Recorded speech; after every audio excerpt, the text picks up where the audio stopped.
Hey guys, I'm back with my next attempt at an instructional video, and I tried to pull my hair up instead of wearing the hat, and I think it looks worse, but anyway, y'all aren't here to see me.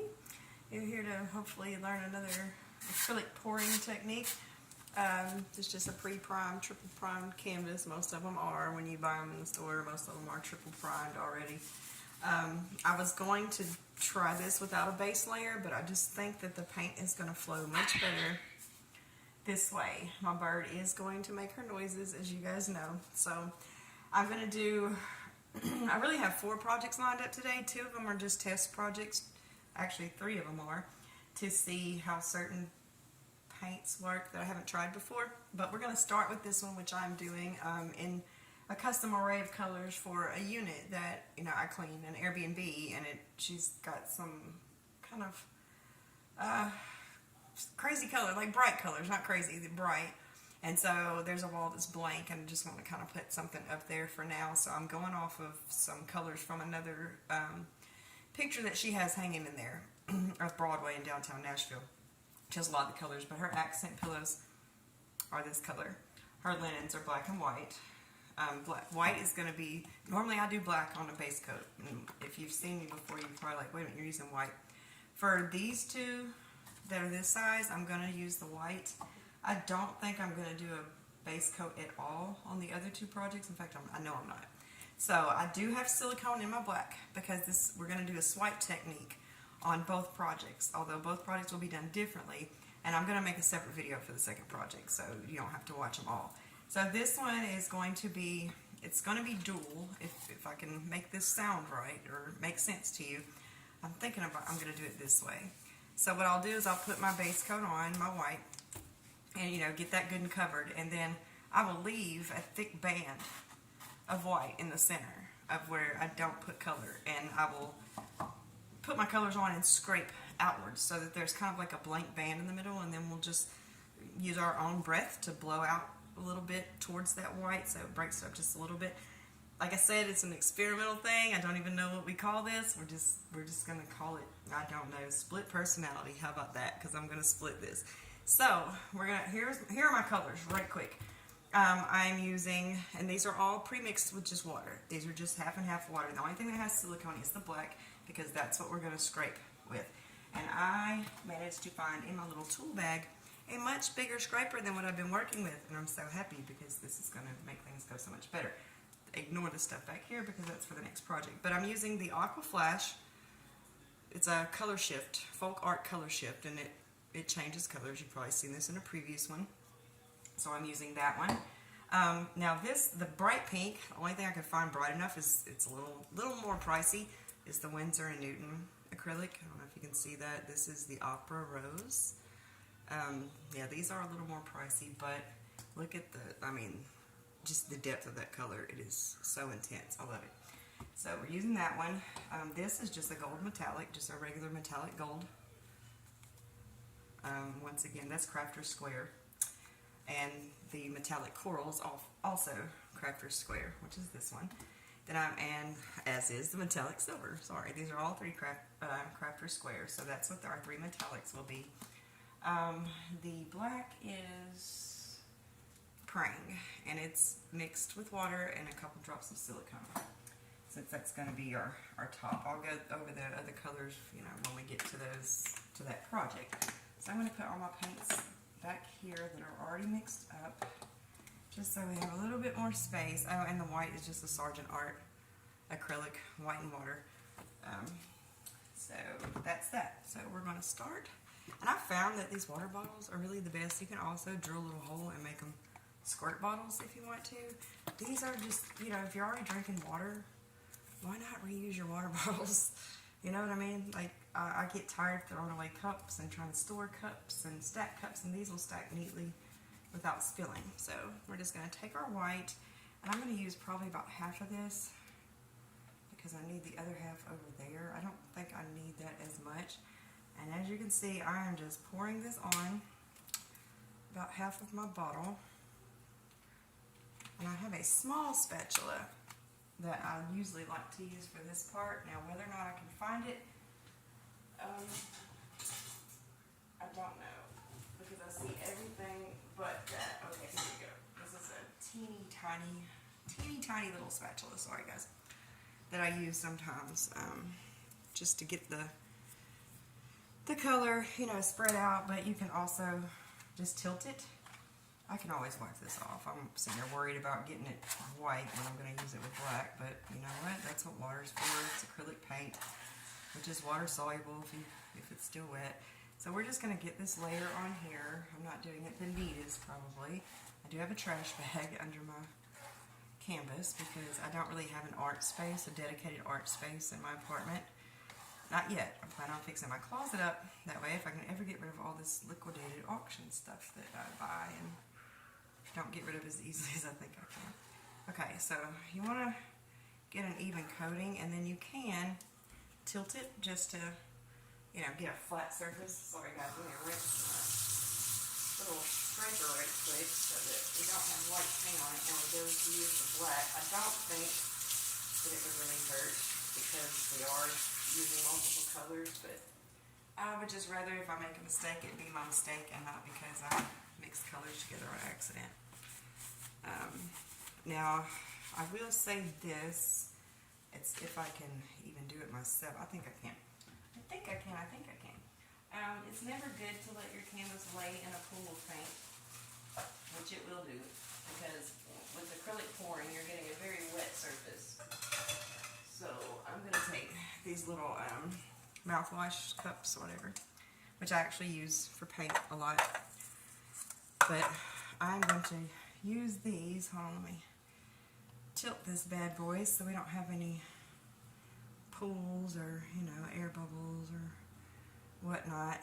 I'm getting it all over me, but that's okay. And we're just going to tilt it, not over tilt it because you want, ooh, crap, you don't want to do that. You want all your canvas covered, you know, on your sides. You can just kind of finger dab that, and because we are putting color over it, the most important part to me for this, as far as the paint coverage, is the middle. The center really needs to be coated so that we don't end up with a blank spot. I don't like how that's not coming down very well. I don't know if you guys can see that. It's not dripping like I feel like it should. And when that happens, if you don't have paint all over your hands already, because my behind, paper towel, I did, but I used it for something else. Okay, it's just to pour a little bit more, because usually that just needs too much poured off the end, so it doesn't have anything to connect to and flow through. You need a pillow for your paint, I'm telling you. If you want to tilt and such, you're going to need lots of paint, because it's not going to pillow and tilt well if you've got, you know, spots that are drier, because then the paint just kind of stops right there. And then you end up with what look like paint drippings and everything else on your canvas. So just tilt it in the direction that you see it needs coverage. Obviously, I don't care much about making a mess, and you shouldn't either. This should be fun. Okay, so we're going to let that be that. I'm going to put these little cups down here kind of haphazardly just so we can get our canvas up off of that pool of paint. Because what it will do is wet the back of your canvas so that it actually tries to come loose away from the staples that hold it to the wood frame. We just don't want that, okay?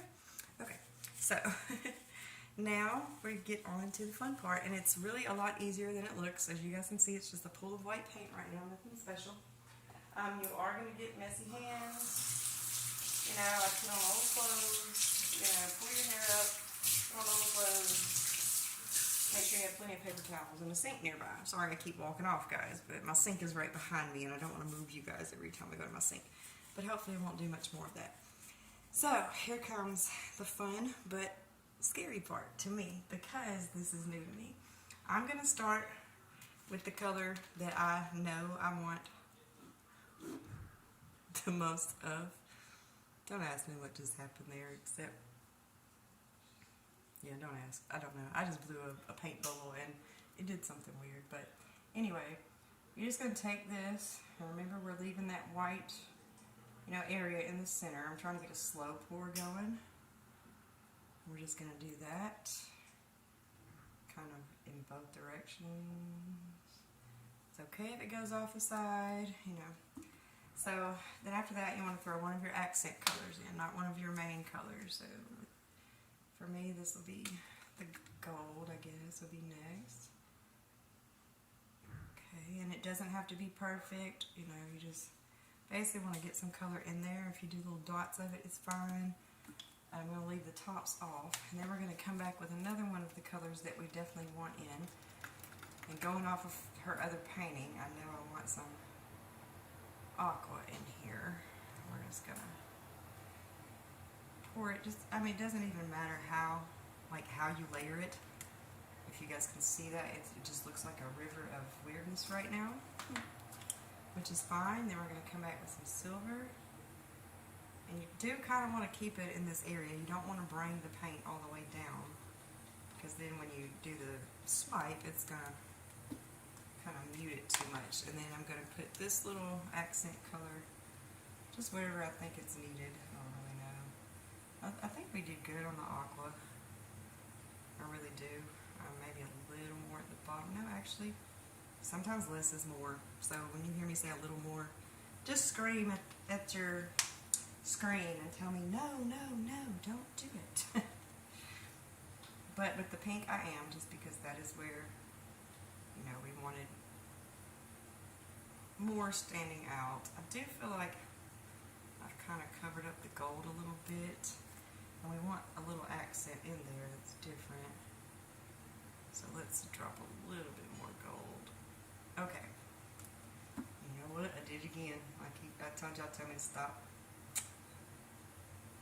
It feels like it's leaning a little, just because everything's pouring off this end rather than the other end. I don't know. Well, it's pouring off both. Okay. So I'm going to give you a top view of it right quick so you can kind of get an idea of what it's looking like here. Just puddles of pretty right now. And I mean, really, you could do a little tilting and blowing and let that be that, you know. But that's not the technique we're going for. So I'm going to show you what my intention is. I'm done with these paints, by the way. Everything but the black. That's all it took. And having that pillow of paint beneath it is, I'm telling you, it's a lifesaver. One thing that I will do, because I'm seeing them in here, I want cells in my painting, but I don't want air bubbles. Okay, there is a difference. Some people just will call any old air bubble a cell, and it's not. So quickly, I'm going to take my heat gun, and I'm just going to try to pop. Yeah, there we go. Some of these bigger air bubbles in here. My bird doesn't particularly care for the sound, apparently. Okay. So we're going to just pop those. Okay. Now with the black, it's going to be a little tough, because colors have kind of bled in that direction, but that's okay. I'm going to take this, and I am literally going to pour some of my black with the silicone right along this edge. And there are better ways to do it, I'm sure.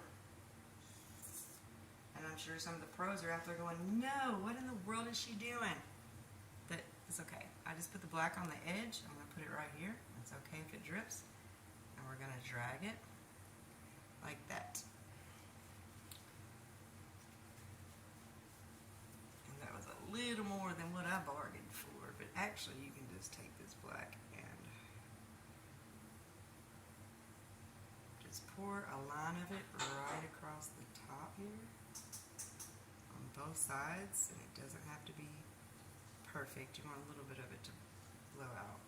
And then, because it kind of pulled too much paint, so I'm going to lightly pull that black down over that. Just remember to just keep wiping and swiping. And you don't want to scrape the canvas. You just want to pull the black over your colors. You don't want to actually like scrape the canvas down to bare paint, you know, to the white or to bare canvas. It might scrape it a little bit, but not too bad. Okay, we're going to need another paper towel for this. So I've got the bottom done. And now I'm going to get this top done, hopefully in the same manner. Okay, wipe and swipe. So just wipe off your spatula and then swipe it back through.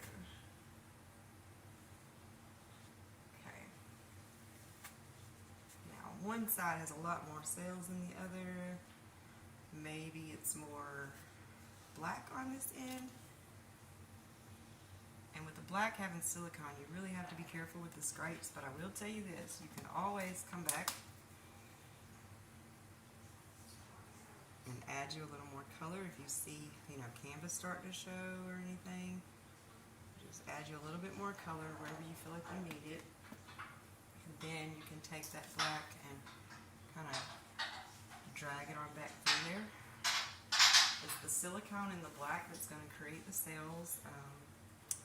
Need a little bit more black above this. So just remember what I'm telling you about not scraping the canvas. I mean, it's inevitable that you might get a little heavy-handed in spots. That's okay. Just try not to do too much down to the canvas. Okay, we'll wipe that off. A nice little muddy mix of colors here. And if you find spots that are too dark, just drag it again. If you find spots that are too light, just add you a little more black. You don't really want to knock the paint off the edge of the canvas like I'm doing, but that's okay too, because this pouring technique is abstract, so you really can't go wrong. I mean, you really can't. And then what I wanted to do, I wanted to leave more white in there than I did, but I didn't. So actually I want to pull a little bit more pink to this side.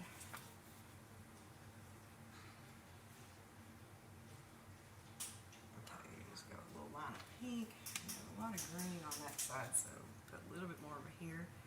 So I think what I did was just bring my canvas down. My paint down to the canvas a little further than I needed to, but that's okay. We'll just go right back over this and just kind of scrape through, give it that personality we're looking for. Okay, and then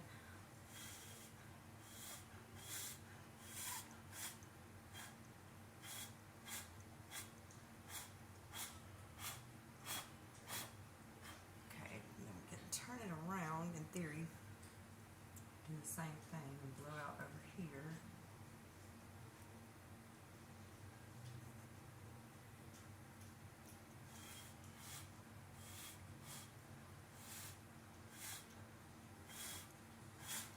Okay, that way we have a little bit of something in the middle too, and I'm going to do a little bit of a tilt. Not too much, but I see a couple gaps up there. See, I like the top much better than I'm liking this bottom. So I think what I'm going to do is, oh my god, I can't really see everything that's going on, but I think on this bottom I'm going to go with some more paint. I just feel like I've lost too much paint. So let's go with a little bit more pink, a little bit more of this little reddish or coral color. Good on the aqua, but we'll do just a little bit more. Okay, and then we'll add some dots of silver and gold, because I heavy-handed this one side, so I kind of messed myself up, losing too much paint. I'll do the silver. Okay, and then all we gotta do is just take the black and go back across the top of this. Don't let it tilt too far like mine is doing. Mine's trying to tilt that way for some reason, or that's going to kill that white line I've got. You don't need a giant white line, but you need some kind of break in it. That's the way I feel. So let's just take this and let's scrape this black right down through there. Oh, that's a lot better. Even I still don't like that thinness at the end right there. That's okay. I know how to fix that too.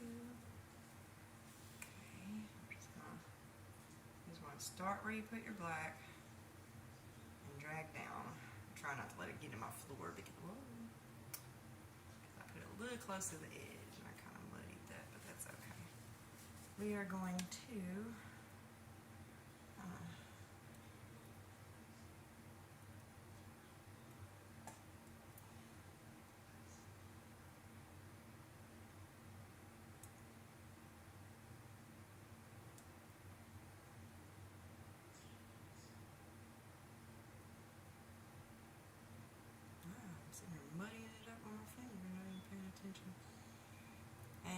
didn't keep my white line, so whatever. I did not keep my white line.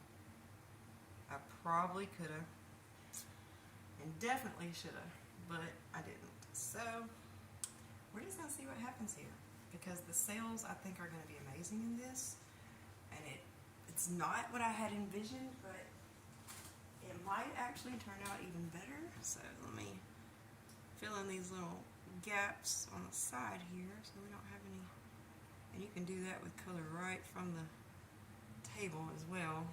If you pick your colors right, you can just dot them right on there, and that way we don't have any blank spots, which usually happens in the corners,